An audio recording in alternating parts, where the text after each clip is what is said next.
multiple students that I've mentored over the years ended up becoming my coworkers. And like, that is just the coolest thing ever. Like to see these people working in the pro-life movement alongside of me and watching them grow and then like seeing like the impact they're having.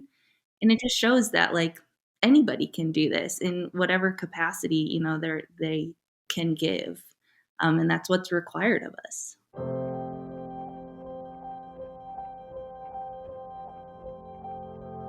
All right, folks, my name is Cam. I am the host of the show, and this is Humans of the Pro-Life Movement, a section of the Pro-Life Guys podcast where I get to feature some of the really cool people working behind the scenes or at the very front of the scenes in the global pro-life movement. Today, I am joined by Jessi from Michigan. How you doing, Jessi? I'm doing good. How are you, Cam? I am living the dream. I am 3 days, time of recording, away from flying down to Florida to do our Florida Abortion Awareness Project. And I know that it's probably not fair to lump all Americans into the same boat, but it'll be cool to talk to Americans again and that kind of thing. Have you ever been to Canada before, or are you Yes. America only? You've been to Canada. Whereabouts have you been in Canada before? Okay, so I've been to Ontario and then Alberta as well. Okay. Did you notice any kind of like crazy culture change or any major revelations, differences, people you talk to, or not really? I know I'm putting you on the spot. This is not at all what I told you that I was going to talk about at all, but you know what? My brain got to Florida and the differences or what I think the differences are between Florida. I'm curious, from your time in Ontario, Alberta, did you notice any major differences, or was it just kind of regular people? I think the biggest difference is just like the sorries that happen a lot and the A's. But other than that, I don't know. I feel like a lot of times when I visit, it's to like people that I know and are from like Dutch background, similar to me. So I feel like we have enough like common ground. It doesn't feel too different. Gotcha. Fair enough. That's cool. And hopefully there's even more cross-pollination between, I know that our groups, Protect Life Michigan and CCPR, have done a lot of work together. I know that the first way that you and I got in touch was talking about internships and sharing kind of know-how for internships and that kind of thing, which is cool. And I think that one of your colleagues might even be coming up to visit us here in our Calgary office sometime this spring, which is really cool. But before we get kind of into the minutia of your job role is called a Strategic Initiatives Manager, and I really want to know what that is all about. Before we get into that, I am very curious as to how you kind of found yourself working for Protect Life Michigan. Is this your journey into the pro-life movement? Is it something that you had circled on your career calendar from a young age? Was it something that kind of sprung itself upon you while you were in university? What was your journey like into the pro-life movement? Yeah, so this is kind of a funny story. Being on here is kind of a full circle moment for me because CCBR is kind of why I'm here, working in the pro-life movement. Yeah. Yeah. Excuse me. So when I was in college, Jonathan Van Maren actually came and spoke at my church and talked about abortion. And I was majoring in social work at the time. I was planning to work in, child welfare, foster care, something like that. But his talk on abortion really like broke my heart, opened my eyes up to the reality of what's happening. And I was like, wow, this is something that is really important. I grew up pro-life my whole life, but never saw really the reality of what it was. And so I saw what it was, and then I realized there was something that I could do about it. And it still was not my career plan by any means, but I started getting more involved. I got involved in the pro-life group on campus, and that's where I ended up meeting Kristen, who's the executive director of Protect Life Michigan. And after I graduated, she came to me and was like, you want to work for us, and we have to fundraise our salaries. And I was like, nope, can't do that. That is way too hard. So I said no, and I ended up working for Right to Life in Michigan for about a year and a half after college. And then a little part of my job was working with high school and college students, and I loved that part of my job. And so I kept thinking back to Kristen and her in the organization and the work she did, and I was like, man, that really sounds like something I want to do. So I reached out to her, and here I am 7 years later. Cool. And so I mentioned it off the top. Strategic initiatives manager. Was that the role that you moved directly into, or has it kind of been a few dots along the way moving into that role, or where did you enter into the Protect Life Michigan fold? Yeah, so when I started, we were a small team of three. And so Okay. I started just, I was like a campus activist. I worked on college campuses in Michigan. And over the years, I've transitioned through a lot of different roles. Okay. Eventually, I took over the college program and kind of managed it as we grew. And then this past year, I transitioned into the strategic initiatives role. Gotcha. And I'm gonna so our mutual friend, because I assume that you know Blaze Elaine, and whatnot, and I was chatting with him about a week ago, and he said that the inspiration behind his job title, he is now the Eastern Strategic Initiatives Director for CCBR, that his job title was motivated by your job title, and I'm curious. Um, just to put it bluntly, like what does being a strategic initiatives manager entail? What does your day to day look like? Yeah, so basically, the role came about because, we're always so busy working on all these different programs that we have, whether it's high school or college or young professionals. And we found that a lot of the times these like bigger ideas and new things that we wanted to try out just like either didn't happen or they did, but everybody was like very stressed about them because they just got dumped on their workload they already had. So we started thinking about how we really need like a team that's their job is to work on these big goals that we have. And so that's kind of how it came about. And really the purpose of my job is to kind of look at where we want to be in 5-10 years, how we're going to get there, and then work on the projects and the plans that we need to do that. I will say my job looks a little different right now because we decided to plan a full time summer internship, and that's what I'm doing right now. Okay. All the prep work, all like processing applications and reference calls kind of thing, or figuring out what you're going to get them to do day in and day out kind of thing, or a little bit of both. All of it. Yep. I have a team of people that help me, so it's not just me. Okay. But yeah, we've done internships in the past, but they've only been like 2 days a week, and so jumping Okay. into something full time it's a lot. It it's a lot, and I will definitely keep you guys in our prayers. I know that Adelaide is going to be coming up here to visit. I know that you've spent a lot of time with our Eastern office as well. I think about my first couple summers as intern director and how many talks I wrote the night before I gave them, of like, oh well, somebody is sick, and therefore, oh, we don't have enough people to do choice chain right now because we need 4 people to do that, and we're down to 3. I guess we're going to be at the office all day tomorrow. What am I going to get people to do that is going to be super boring? And so I would like madly research a talk and give a 2 hour talk on something and then get people to do a reflection or answer some questions or something like that. Um, it's a lot of work filling time and making it as meaningful as possible. And so I know that you guys have a phenomenal team there working on it, and you guys have a huge team too. Like I had no idea how many people were on staff, and that's got to be really, really cool when it comes to the growth of the organization. You mentioned when you started about 7 years ago, you were one of 3 or 4 people that started, and the significant growth. And I want to get to how you guys have experienced that growth, but I first want to talk about kind of your first impressions when Kristen approached you about coming on staff, because I feel like every time I approach somebody for coming on staff or even doing an internship, there's some kind of like starstruck mentality of like, oh, I'm not good enough. I'm not strong enough. I'm not capable enough to do what you're asking me to do.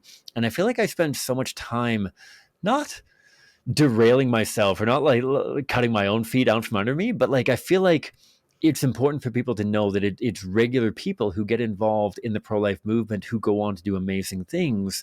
When you first were approached by Kristen, was that kind of your experience as well of like, oh, I could never do what she's doing? And either way, when you're now approaching people to do internships or working with new staff members, do you find that you invest a little bit of time into making out just how normal people in the pro-life movement actually are? Yeah, for sure. So I interned for Protect Life Michigan my senior year of college, and that's kind of how I got to know Kristen. And then as I worked at my other job, then I would see her here and there. We'd work together a little bit. And I'd always look at her and be like, how does she do it? Like, how is she running this organization, fundraising her salary? I could never. Like, I vividly remember sitting at an event watching her talk and being like, I want to do that, but I can't. Like, I cannot do that.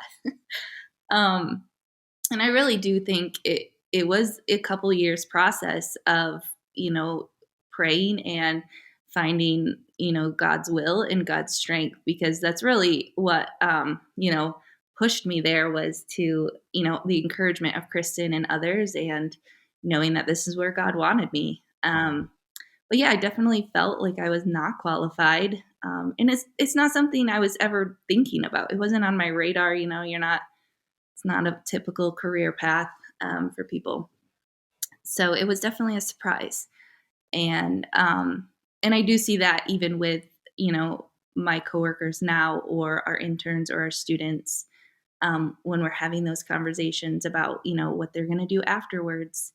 Um, it's a lot of, they don't feel like that's something they can do, whether it's, financial or their skill set or whatever. But I've also seen, like, from my days working on college campuses, I've had like such a cool opportunity that like multiple students that I've mentored over the years ended up becoming my coworkers.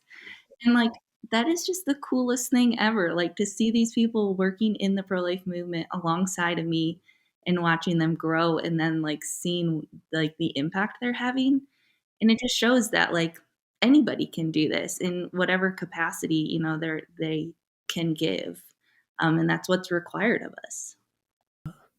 And I think I'm curious in your thoughts about the how how we empower people in the movement to leverage their skills, their talents, their experiences, all that kind of thing. I remember vividly when I was an intern, the impression that was given at a lot of our talks was, if you're under 30, we want you volunteering for us. If you're over 30, we want you donating to us.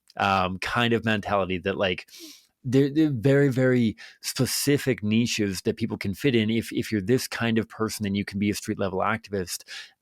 If you're that kind of person, then it's probably best if you just pray for us and donate to us, kind of thing. Which, don't get me wrong, we need prayers, we need donations, all that kind of thing. But I'm curious about your approach to empowering people to be involved in the movement. Have you found in the various roles that you've filled with Protect Life Michigan just how much different people can offer, whether they're a student, whether they're a stay-at-home parent, whether they are in the midst of their career, at the end of their career, or career's not even on their radar? I'm curious about your experience working with people in different walks of life, different demographics, and how they can all kind of contribute in the same way, I guess, or in different ways, maybe even better to Mhm. think about. Yeah. So I will say that Protect Life Michigan is a little bit different in that we primarily focus on young people. Like, that is, our programs consist of that primarily. But we do have in the past, like when we ran a campaign a year and a half ago, we had so many volunteers from so many different age groups.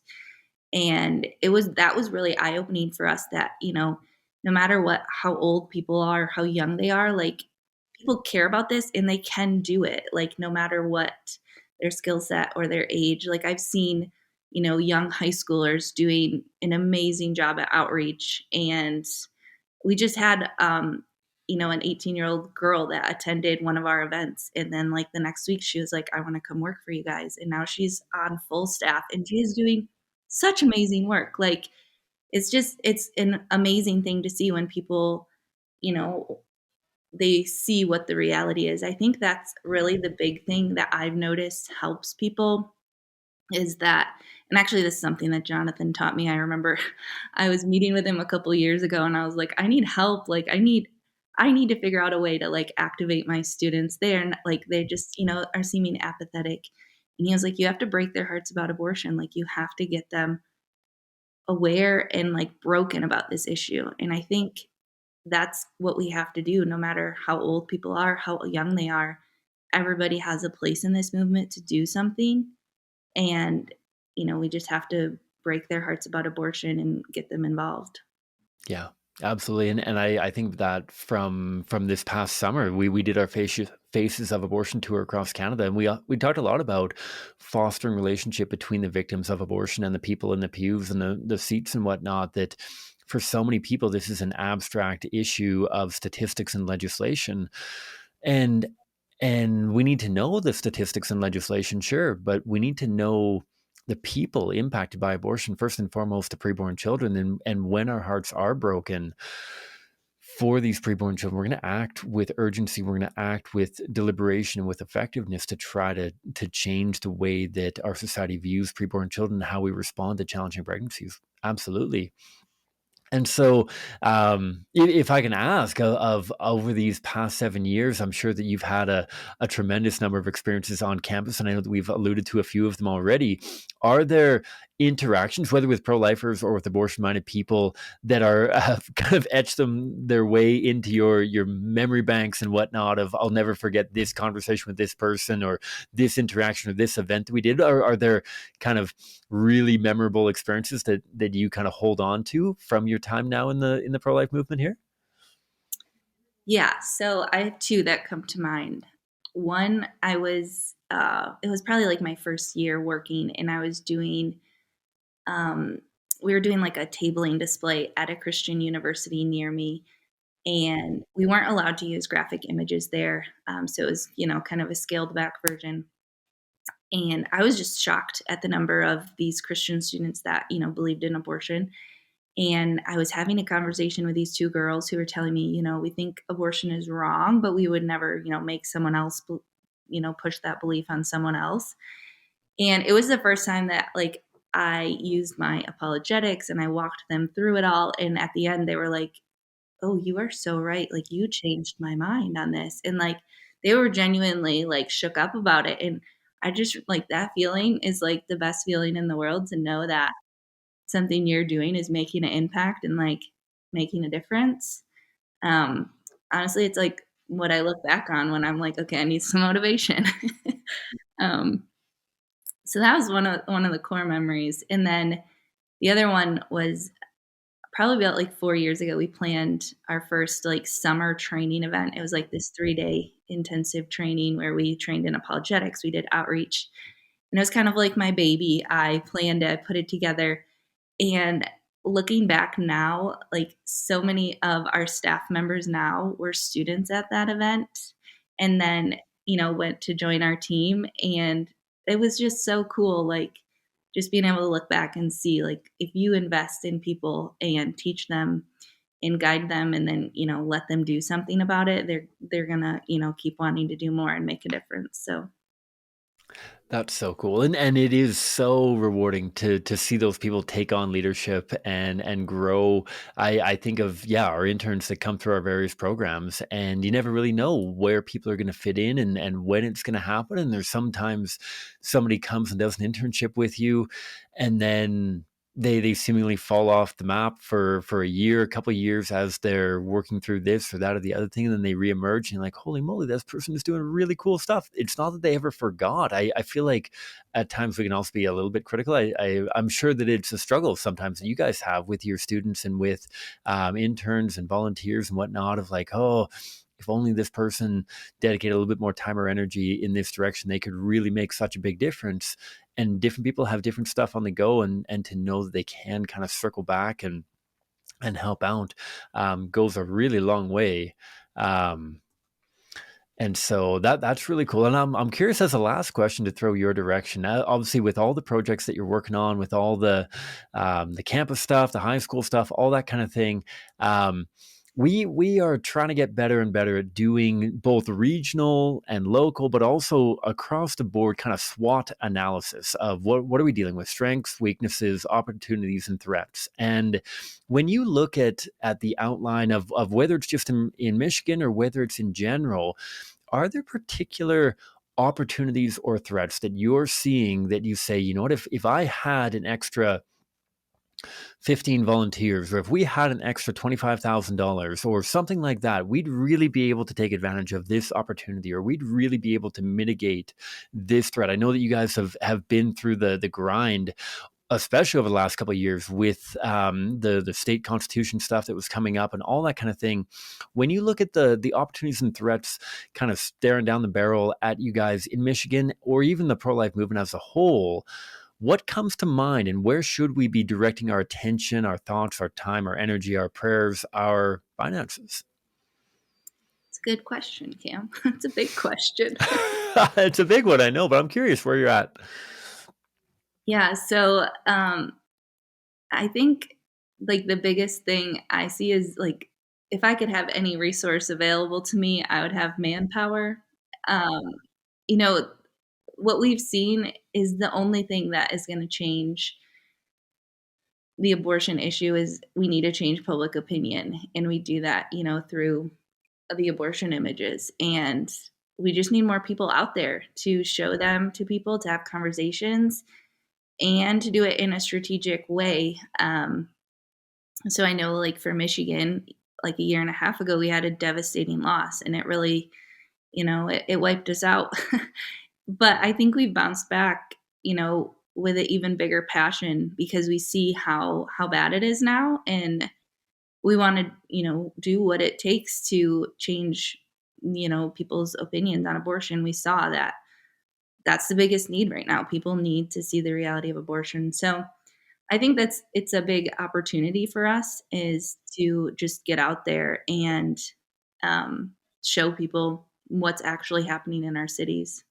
Totally, totally, and engaging on that human level, I often think about my colleagues in the political sphere who work day in and day out in the political sphere, and I don't know how much of a politico you are, but I know that I have shied away from politics so often, and it's partly because of the victory loss kind of scenario that there's way fewer not fair to call it competitions, but like I get to see tiny victories every single day, right? In the educational arm of the pro-life movement, we see tiny victories every single day. And yeah, we have tough conversations. We have conversations that don't go the way that we want them to, and interactions and all that kind of thing. And yet I have so much love for colleagues in the political arm where they can't necessarily, I mean, they're having positive and meaningful interactions with politicians and that kind of thing, but often their success or failure is reduced down to those gigantic wins or gigantic losses. And it would, I have no idea how people navigate that. I know that I have a hard enough time navigating a bad conversation, a bad interaction that I have, let alone something that you pour months and months of time into. And so I'm glad that you guys have been able to kind of rally together, and especially with an eye towards the education, to be able to continue witnessing people change their hearts and change their minds on abortion, regardless of what state legislation might be in the current cultural moment. That there's still so much good that can be done, even in spite of these major hurdles that are cropping up politically. Would you share similar sentiments, or do you look at things from a slightly different vantage point? No, I agree. I think I'm not super involved in politics. They overwhelm me a lot. But I think that area can be really hard, and like you said, being able to see those small victories is what keeps us going, in our field. Gotcha. Love it. So I'm going to drop in the show notes below you guys' website and all that kind of stuff. Um, what's coming down the tube for you guys, and how do people get involved? Are you still accepting applications for the internship? How do people get involved? What can they get involved with coming down the tube here in the next couple months, or in the next calendar year, I guess, if we were to extend the timeline a little bit? Yeah. So we have an exciting summer planned with our internship. We actually just closed our applications. Our goal was 15 interns for our first year, and we really far surpassed that. So unfortunately, we had to close our applications, but that's our big focus for this year. But then we also have in August, we do, it's called our Life Advocate Intensive. It's a training event, 3-day training event on apologetics and outreach. And then we also, if anybody is a student in Michigan, whether in high school or college, we love to get connected and either connect you to an existing group or give you resources. So, yeah, that's kind of what's coming down the pipeline. I hope that goes really smoothly. I'm going to be so bold, and we can cut this down if you want to contradict me entirely. I'm on your website now. It says applications are closed. Join the wait list. I would highly recommend joining the wait list because you never know if somebody's going to have something come up in their personal life or something like that that doesn't work out. Join the wait list if you're in Michigan, if you are close to Michigan, if you want to go to Michigan to be an intern. Definitely storm them with your prayers and support as well. Thanks a ton, Jessi, for all the work that you do and for taking the time to join the show today. Thank you, Cam, and thank you for your whole team, because I'm not sure we'd be where we are without all of the resources and collaboration we've been able to have. It has been so cool, and that's honestly why I love this Humans to the Pro-Life movement as well, because of the steel sharpening steel and the number of conversations I think that are happening behind the scenes are so valuable. When I join the movement, I feel like there's always some fracturing within any movement, but I think that there's been a lot of really good conversations happening amongst different pro-life organizations, and it's been a joy to be able to work with you guys and learn from you and share what we've learned from our own mistakes and that kind of thing. So I hope that this internship goes really well and that everything else coming down the tube goes smooth as well for you guys. Thank you so much, Cam.